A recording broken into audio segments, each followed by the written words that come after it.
Good day, lovely people of Kano West. Dauda Malek is my name, and I'm your statistic tutor this afternoon. In this tutorial, I'm going to treat probability. So probability, when we say probability, we are saying that probability is the chance of something occurring. The chance of something occurring is a probability. So if we are going to do examination, and I said the probability of me getting 80 is high, it means the chance of me scoring 80 is high. That's probability. So the chance of you getting something is probability. So when we talk of probability, basically it's about chance. So under probability, we have some variables that I want you to take you through. So these are the variables on the board. Under probability, we have experiment, we have outcome, we have sample space, and we have events. So we will take time and explain it to you. So first of all, let's talk of experiment. When we say experiment, we are saying that an experiment is a trial of which results are obtained. So if I have a coin with me and I want to toss the coin, it means I'm doing an experiment. Let's come to the second one, an outcome. When we say an outcome and a probability, we are saying that an outcome consists of a single trial in what? An probability experiment. So the results of a single trial in probability experiment is called an outcome. If I have a coin with me and I toss the coin once and I obtain a head, the head is my outcome. Why? Because it's the result of a single trial in my experiment. The next on the list is sample space. When we talk of sample space, we are saying that a sample space consists of all the possible outcomes in a probability experiment. So if I take a coin, the sample space of a coin is 2. We have a head and a tail, so there are 2. When I take a die, the sample space of a die is 6. 1 to 6. That's the sample space of a die. The last thing on the list is an event. When we say event, we are saying that an event consists of 2 or more outcomes in a probability experiment, or is a sample space of what? This one. So an event is a subset of the sample space. An event can be derived from the sample space. That's an event. So please, these are the explanations of the variables in probability. On our next list, we are going to see the types of probability that we have.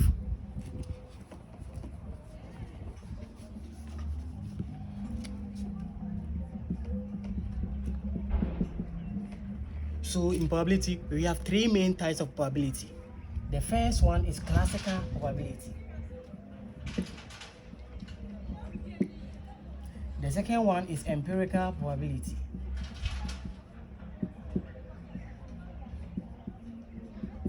And the last one is subjective probability.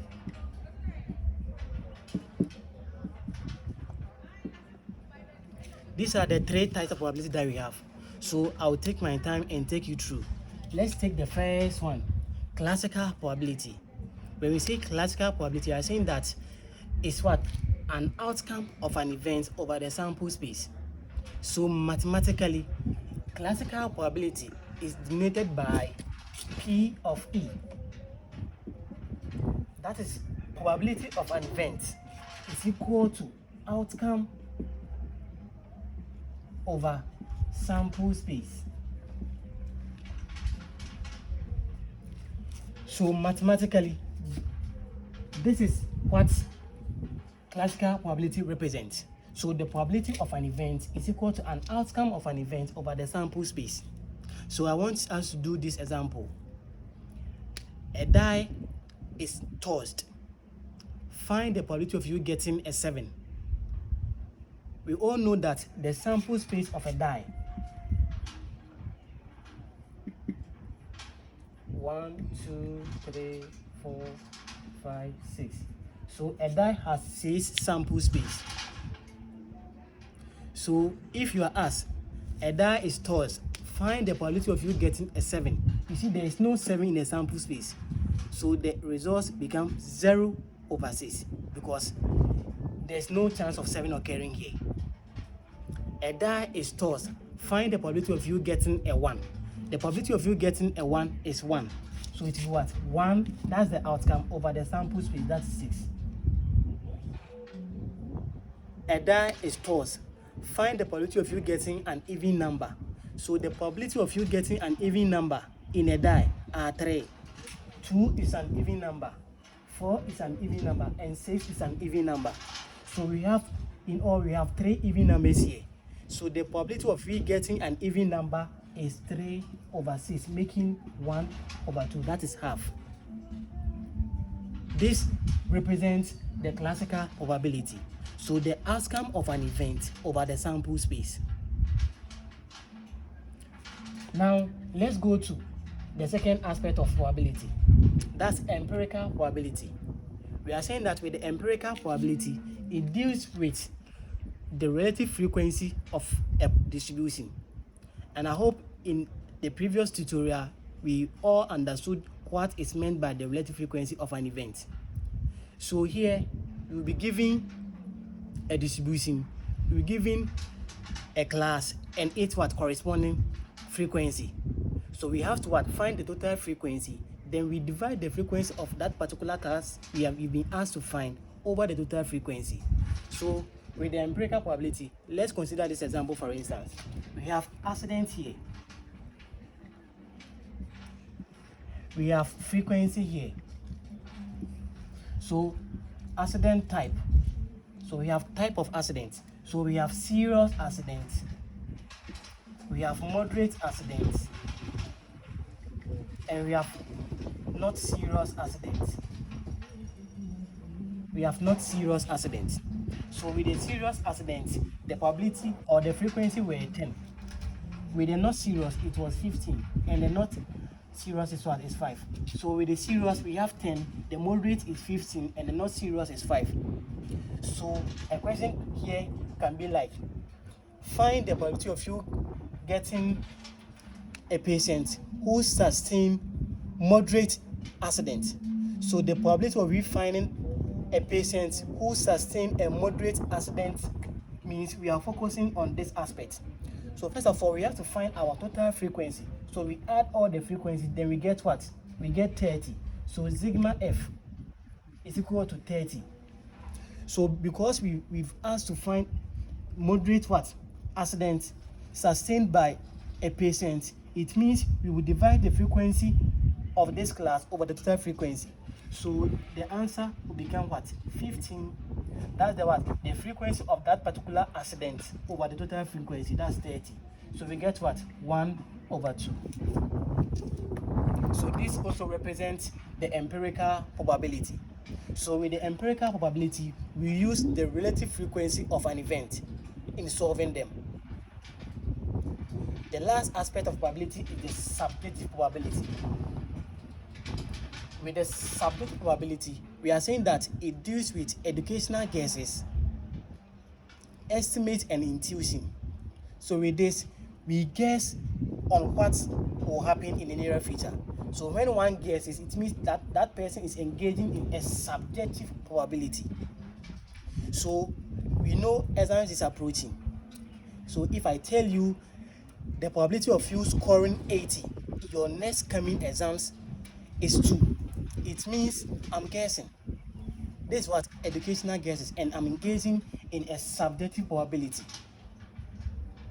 You are going to the marketplace to buy foodstuffs. You don't know the cost of the exact what foodstuff you are going to buy, so you just estimate. When you go there, the cost can exceed, or it can what? It can be moderate. So here you don't know, you are just what? Estimating. It means you are engaging in a subjective probability. So with the subjective probability, it deals with educational guesses and estimates. So please, these are the 3 types of probability that we have. So without wasting much time, let's go to complementary rule.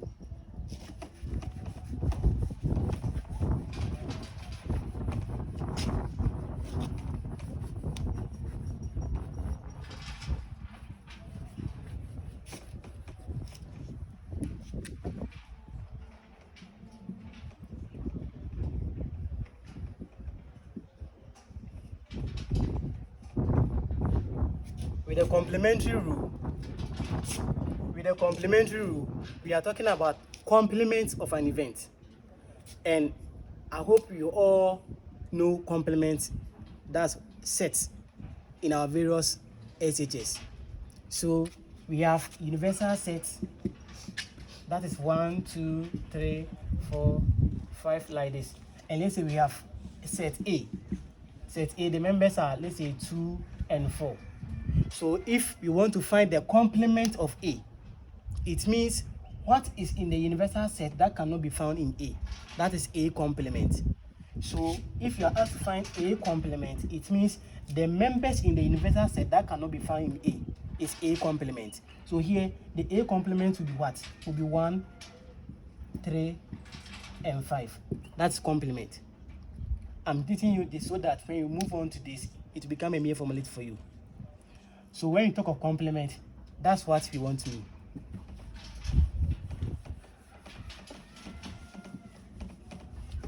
So with the complementary rule under probability is noted by this formula. Probability of an event, that's what this sign represents complement, is equal to 1 minus probability of an event. So it means when we are dealing with complementary rule, the answer that you get for the probability, then you subtract your answer from 1. In dealing with complementary rule, the answer that you get, you have to subtract your answer from 1. So if you subtract your answer from 1, the final answer you get becomes your complement. So let me use this same example for instance. Let's say we have accidents.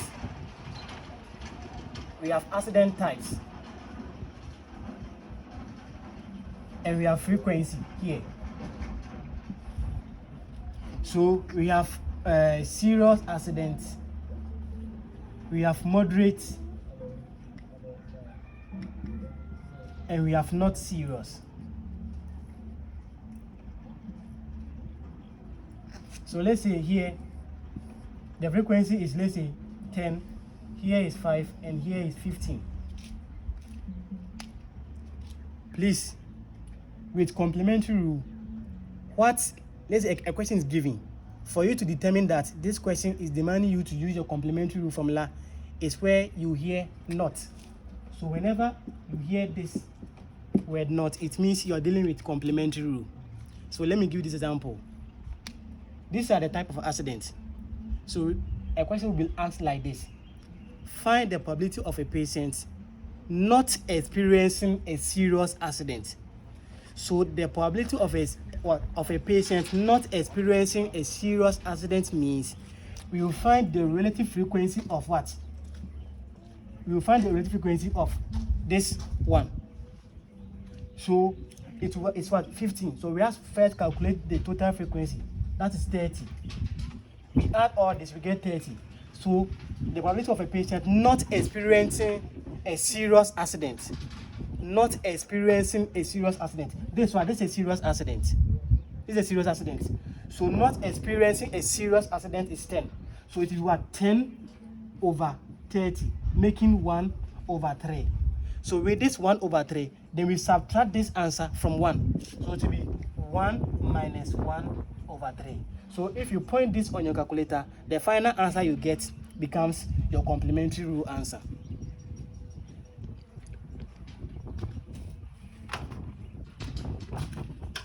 So I have this, and I'm saying that is what? The probability of not experiencing a serious accident. So not experiencing a serious accident is 10. The frequency is 10. So we divide this 10 by the total frequency, that's 30. Then we get 1 over 3. So it will be 10 over 30. So 10 over 30. Our final answer is 1 over 3. Then we subtract this 1 over 3 from 1. So if you want it to make easy for you, sometimes you have to bring your 1, then minus 10 over 30. So we can point it straight forward, then you get your answer. So when I point it, I will get 0.66. So when I subtract 1 over 3 from 1, I got 0.66. So this becomes my final answer. So when solving, that's probability of what? E complement become 1 minus the frequency of that event, that is 10, over the total frequency, that is 30. So when you point this on a calculator, your final answer becomes 0.66. So this becomes the final answer. So that is complementary rule.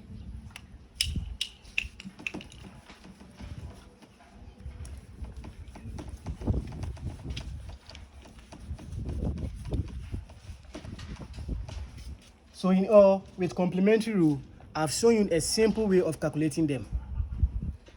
The frequency of that event you've asked to calculate over the total frequency, then you subtract it from 1. The answer you get becomes your final answer for complementary rule. Now let's go to multiplication rule. So we have complementary rule and we have multiplication rule.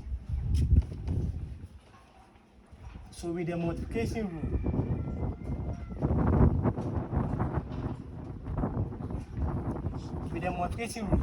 it deals with end.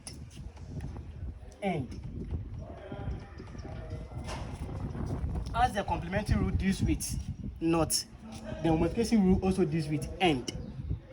So this is the formula. Probability of A and B is denoted by probability of A times probability of B. So here we are just multiplying the two events that's occurring here. So we have end here. That's why I wrote end here. So the probability of A and B is equal to probability of A times probability of B. So you multiply the two events. Let's consider this example. You roll a die and you toss a coin.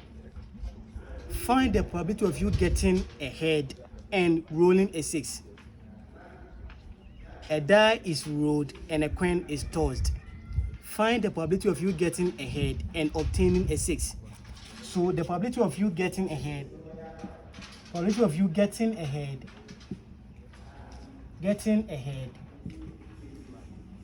and rolling a 6. The probability of you getting a head and rolling a 6. The introduction of this end means we are using the multiplication rule. So we just multiply the two events, then we get our final answer. The probability of you getting a head is 1 over the sample space of a coin. The sample space of a coin is 2. So 1 over 2. That's the probability of you getting a head. Times the probability of you rolling a 6. The probability of you rolling a 6 is 1. And the sample space of a die is 6. So 6. So we multiply the top and the down. So 1 times 1 is 1. 2 times 6 is 12. So our final answer becomes 1 over 12. That is the using of multiplication rule. So with multiplication rule, we multiply the two events. And there is always an introduction of end there. So as I said, a coin is tossed and a die is rolled. Find the probability of you getting a head and a 6. So the probability of you getting a head and rolling a 6, these are the outcomes. A head is 1 over the sample space, that's 2, times rolling a 6 is 1 over the sample space, that's 6. So you multiply the outcomes, then we get our final answer. So 1 over 12. 1 divided by 12. We get 0.08. So here our final answer becomes 0.083. So this becomes our final answer. This deals with multiplication rule. So we have two events where we multiply the first event by the second event. So this is multiplication rule. The next rule is addition rule. So now we've understood multiplication rule. We are going to addition rule.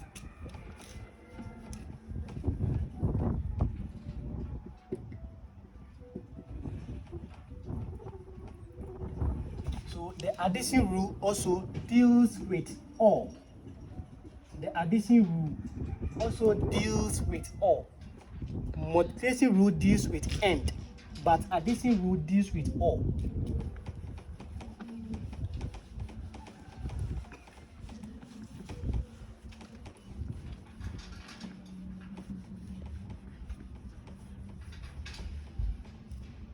So with this example will become a coin is tossed. A coin is tossed and a die is rolled. A coin is tossed and a die is rolled. Find the probability of you getting an even number or a head. The probability of you getting an even number or a head means you have to use the addition rule formula to calculate your answer. Why? Because of the introduction of or. So when you are solving probability and you hear this or, it means you are permitted to use the addition rule. So probability of A or B is denoted by probability of A plus probability of B. Probability of A plus probability of B. That is for addition rule. So the plus came here because of the introduction of the or. So a coin is tossed and a die is rolled. Find the probability of you getting an even number or a head. The probability of you getting an even number or a head is 3/6 plus 1/2. Even numbers in a die, they are 3 over the sample space plus probability of you getting a head in the rolling of a coin is 1 over the sample space, that is 2. So we add these two events, then we get our final answer. So 3 divided by 6, 3 divided by 6, 3 divided by 6, then you move your cursor here, plus 1 divided by 2. We get 1. So our final answer here is 1. So this becomes our final answer. And please, with addition rule, we have something we call mutually exclusive event. When we say mutually exclusive event under addition rule, mutually exclusive events.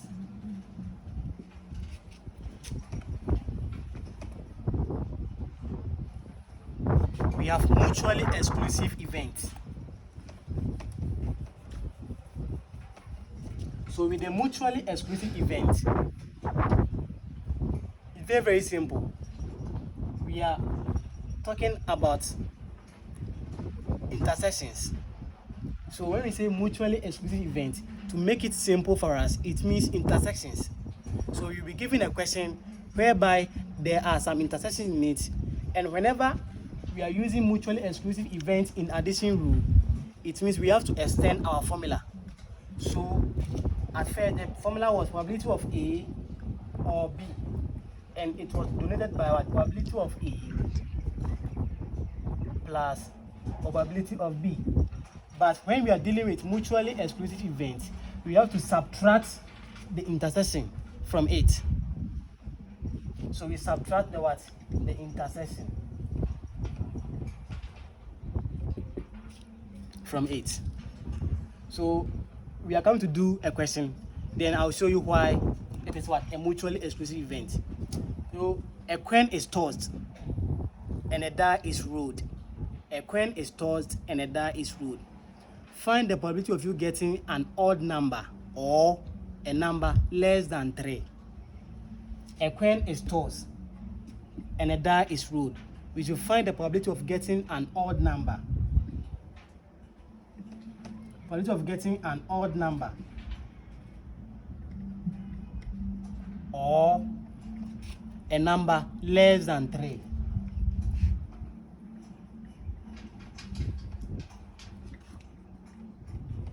So we are finding this event, these two events. That's probability of getting an odd number or a number less than 3. So the probability of you getting an odd number is, let's say we have a coin and the sample space is 1, 2, 3, 4, 5, 6. The sample space, these are the sample space. So an odd number in this sample space, they are what? 1, 3, and 5. So the probability of you getting an odd number 1, 3, and 5. These are the odd numbers in the sample space of a die. So the probability of we getting an odd number is 3 over 6. So 3 over 6 plus a number less than 3. So a number less than 3 here, they are what? They are 2. 2 and 1. 2 and 1 is a number less than 3. So plus 2 over 6. Then because it is mutually exclusive, and I'm using mutually exclusive because let's look at something here. Let's say I have these two circles here. This is a number less than 3. This is odd number. This odd number, this is a number less than 3. So let's put numbers less than 3 into this circle. So numbers less than 3, they are what? 1 and 2. Odd numbers here are what? 1, 3, and 5. So 1, 3, and 5. So you see, there is an intersection here. And the intersection here makes it a mutually exclusive event. So it means you subtract the intersection from the formula. So this an odd number, this 3 over 6. 1, 2, 3. 3 over 6 plus number less than 2, they are 1 and 2. So 2 over 6. Then minus the intersection, that's 1. 1 over 6. So we only extend our addition rule formula when there is an introduction of a mutually exclusive event. And the mutually exclusive event means an intersection. So whenever there is an intersection, it means we have to extend our formula. So that is the extension of the formula. So we subtract the intersection from the original formula. So this, let's point it on the calculator and see the final answer. So 3 divided by 6 plus 2, that is number less than 3. 2 divided by 6. Then we subtract the intersection, minus 1 divided by 6. So our final answer becomes 2 over 3. So the final answer here is 2 over 3. And 2 over 3, when we send it to decimal, it becomes 0.66. So 0.66. So this 0.66 becomes our final answer. That is for addition rule. Please, I hope we are okay. So, under probability, we've studied the variables under 8, and now we studied the types, and also we've run through addition rule, multiplication rule, and complementary events. I hope we've really gotten them well. Okay, thank you very much for your time.